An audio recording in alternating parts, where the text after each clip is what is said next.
Hello spooky people, it is Lilith and welcome back to my channel. Hope you're all having a lovely day. Today I'll be sharing with you how I turned an oversized thrift store t-shirt into this two-piece crop top miniskirt set. So this is the shirt that I started with. It just has this spiderweb pattern put on it with glitter. I thought it was kind of like subtle but still spooky. The first thing you're going to want to do is decide how short you want your skirt to be and how short you want your top to be.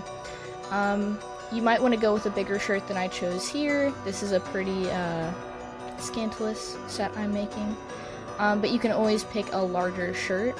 You basically just want to make sure that the bottom of your boobs isn't getting cut off, so it's long enough to cover you. Once I knew how long I wanted the skirt and the shirt to be, I just cut it down the middle.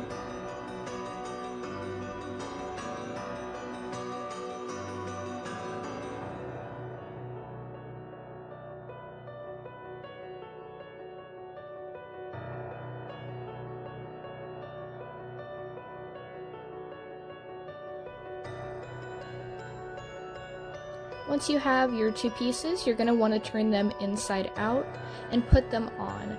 I'm now pinning the sides of it to get it to fit me. It's a lot easier to do this if you're doing it in front of a mirror or if you have somebody to help you. If you don't though, you can totally do this on your own. It is a little bit fidgety, and it might take you a bit to get a fit that you like.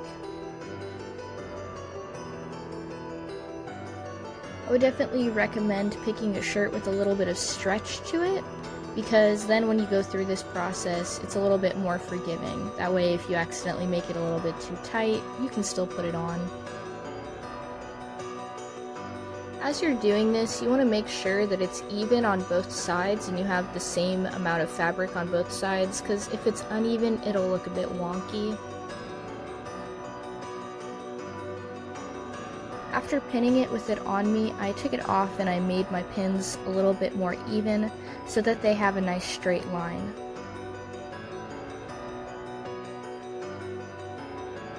I'm then hand stitching where all of my pins are.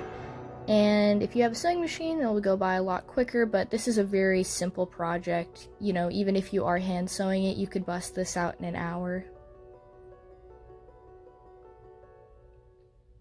I didn't take any footage of this, but after sewing up where these pins are, I cut off the excess fabric and I sew a hem around the bottom and the top that are raw edges. So where the bottom of the shirt is and the top of the skirt is, I sew a hem. I probably should have taken a little bit more time with my hem, and if you do, it'll end up looking a bit more finished than mine does. I added some details with some hardware I had laying around. Thank you guys so much for watching. I hope you're holding up well in this uncertain time. I'll see you next time. Bye-bye.